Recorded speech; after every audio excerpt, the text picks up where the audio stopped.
The first album was largely comprised of songs that I had been listening to and hearing in a very musical family upbringing, where I was lucky to have had songs shared all around me from the time I was very, very young.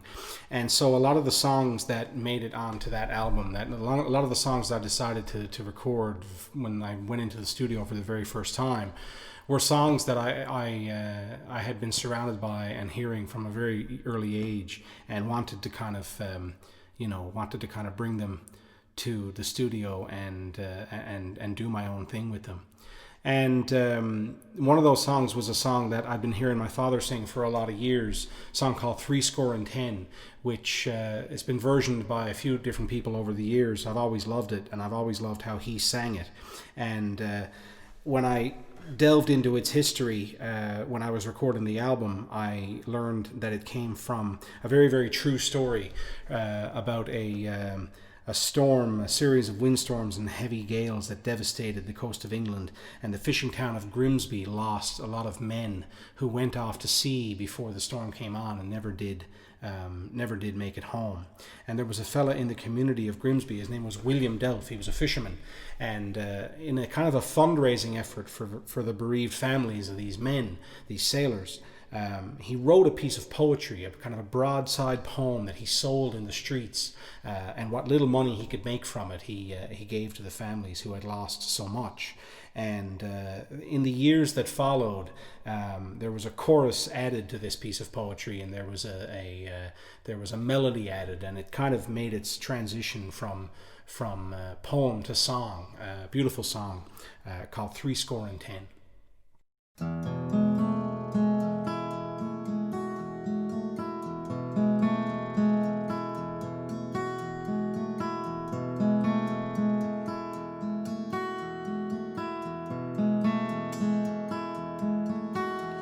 Methinks I see a host of craft spreading their sails aneath, as down the Humber they do glide, bound for the northern sea. Methinks I see on each small craft a crew with hearts so brave, gone off to earn their daily bread and battle with the wave. And it's 70 boys and men were lost from Grimsby town, from Yarmouth down to Scarborough. Many hundred more were drowned. Our herring craft and trawlers, our fishing smacks as well, sailed off to fight the bitter night and battle with the swell.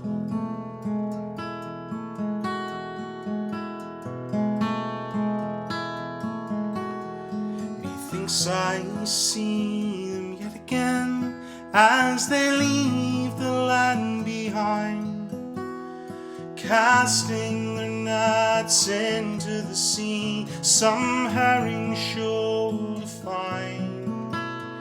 Methinks I see them yet again, and they're all on board all right. Their nets rolled up, their decks cleaned off, the sidelights burning bright. And it's 70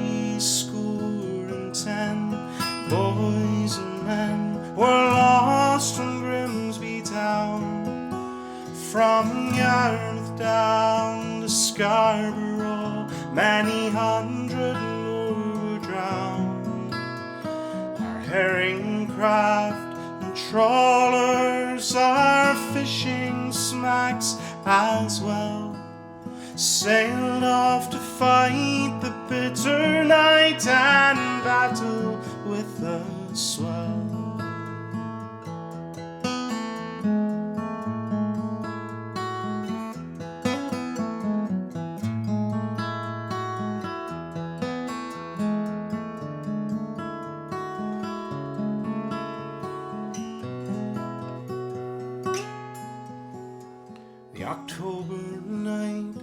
such a fright it was never seen before.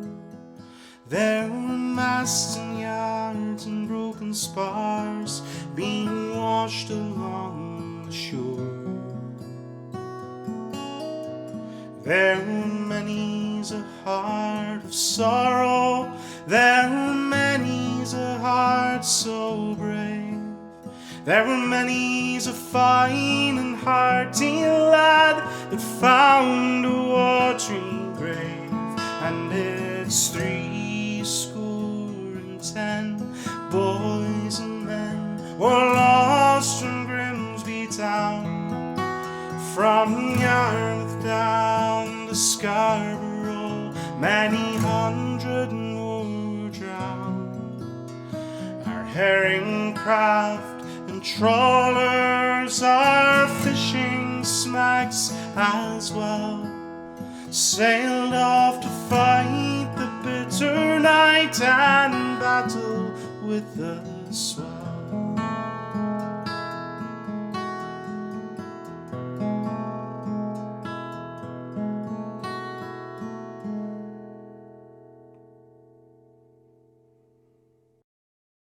My first album was called Ballads, and it came out in 2010, which seems really, really crazy to me now. And I've been thinking about that album a lot lately because it turned 10 years old as of May of this year, 2020. And I still have a really big place in my heart for that album, you know, and I still love so much of what I did, and I still have a real strong attachment to a lot of those songs.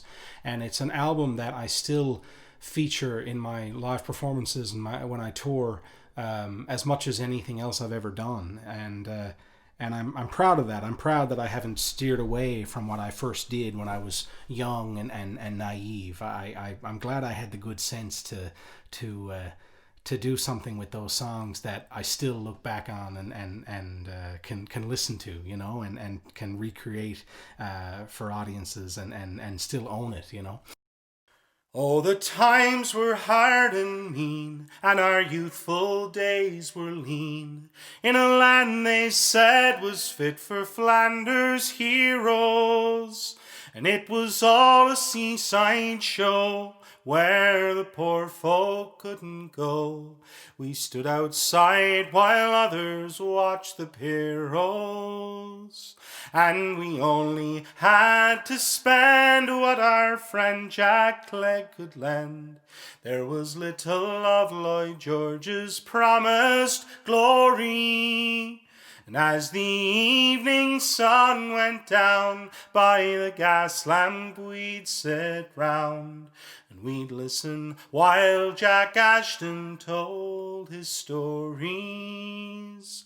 And we sat there and listened with our mouths open wide, though we knew in our hearts that the old devil lied. But we needed to believe in the magic he would weave, and took a glass for old time's sake the day Jack died. Now our all-wise parents said he'd a screw loose in his head, and that we were daft to listen to his lies. But we saw their daily grind and heard the magic in his mind, and we all knew who was daft and who was wise, though he nearly broke our necks playing soccer on the wreck, and his bowling with a corky could be gory. And as the evening sun went down, by that lamp we'd all sit round, and we'd listen while Jack Ashton told his stories. And we sat there and listened with our mouths open wide, though we knew in our hearts that the old devil lied. But we needed to believe in the magic he would weave, and took a glass for old time's sake the day Jack died. Now that Jack's been laid to rest, if there is any justice left, he'll be spinning yarns now to the Holy Ghost. And all gathered round his knee, open-mouthed as we would be, sit saints and angels, all the heavenly host.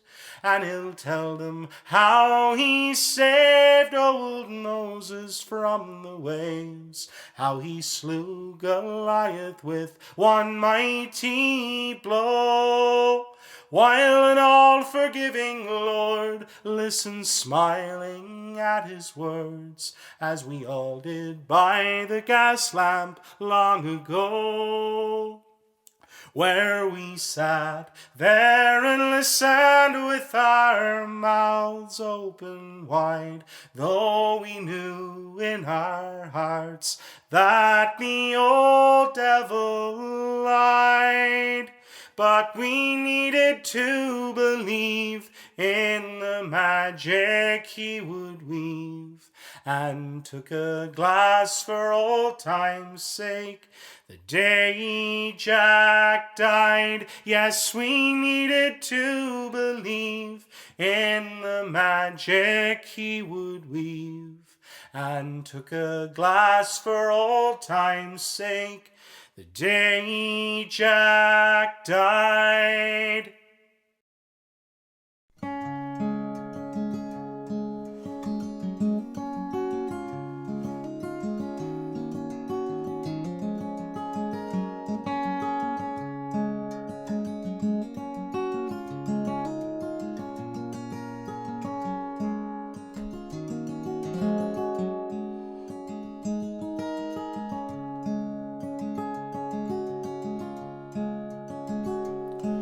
When first to this country as a stranger I came, set my affection on a comely young dame. She being warm and tender, a waist small and slender, kind nature had formed her from my overthrow. On the banks of Bann water, where first I beheld her, she appeared like fair Juno, like some Grecian queen, and her eyes shone like diamonds, her hair softly twining, her cheeks were like roses, or blood drops in snow. Now it was her cruel parents the cause of our variance, because I was poor and of a low degree. But I will do my endeavor to earn my love's favor, although she is come of a rich family.